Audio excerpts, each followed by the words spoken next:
Did you recently make an offer on a property where you were one of multiple bids? Such a frustrating scenario, but it is happening so often here in my market.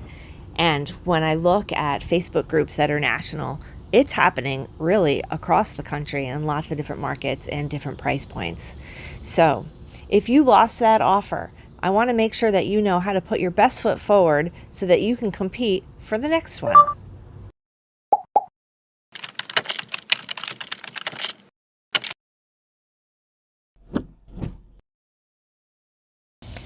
So, if you've been hanging around me at all in the last 6 weeks or so, you probably know that it is a seller's market. So if you're looking to sell your house, that's a really good thing. But tonight, we're going to talk about buyers and how to make your offer stand out when you're one of many, because that's been happening quite a bit. Several of my listings have had multiple offers since June.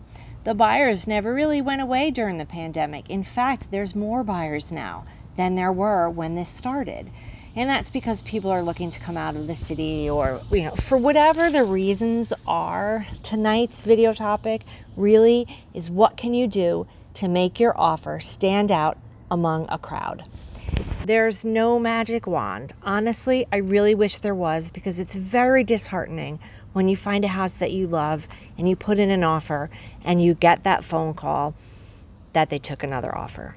So here's what you want to do. You want to keep your offer as simple as possible. You don't want to put in anything out of the ordinary or anything funky. This is not the time to demand the hot tub or the window treatments or whatever. You just want to keep your offer simple. So you choose a price. You choose a price that for you, if you don't get the house, you're not going to feel bad, because you know in your heart of hearts that you would not have paid another penny. And you won't, on the day that it closes, look back and say, oh my gosh, I could have had that for another $3,000. You really need to put your best foot forward price-wise. You want to have as few contingencies as possible. You're going to have a mortgage contingency unless you're paying cash. And by the way, if you're paying cash, that's really great because it does eliminate a whole piece of the process. But that doesn't mean that you get to pay less because you're cash. Because mortgages are not that challenging to get anymore. We haven't, knock on wood, I haven't had any deals fall apart recently because the buyer couldn't get their mortgage. And there's probably lots of reasons for that, and that's not for tonight's video. But so if you're paying cash, that's great. It gives you a leg up, but that doesn't mean that you can pay less, because a higher offer that has a mortgage isn't necessarily less inferior to your offer, even though you're cash. So put down as much money as you can. If you have enough free cash, not really free cash, but if you have enough liquid cash, you might want to put a big part of your down payment, put it down up front as your deposit. That really shows a seller that you're really serious about this. If you try to get away on a $500,000 house putting $1,500 in escrow, you don't look like a very strong offer. It looks like you could fly the coop at any time.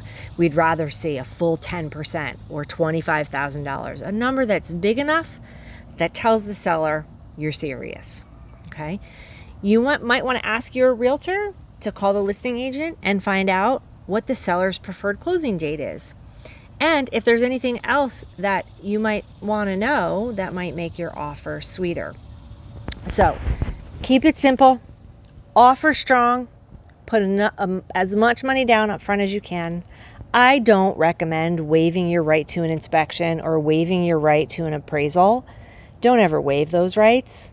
But you may want to soften those by saying, yes, I'm going to have a standard inspection, but as long as there isn't a single repair that's greater than $1,500, I'm not going to bother you for repairs. I'm going to stick to major structural or hazardous issues.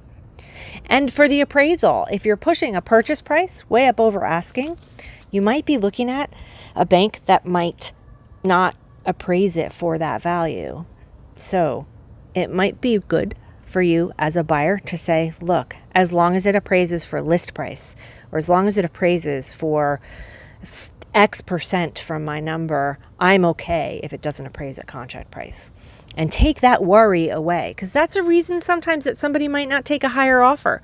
They might take a more conservative number because they know the mortgage will go through. So I just threw a lot of information at you at once, but in the interest of keeping this video short, I'm going to end now, and I'm going to tell you down in the comments is my email address. Please send me an email and let me know if you have any questions, because I want to help you make your offer stand out.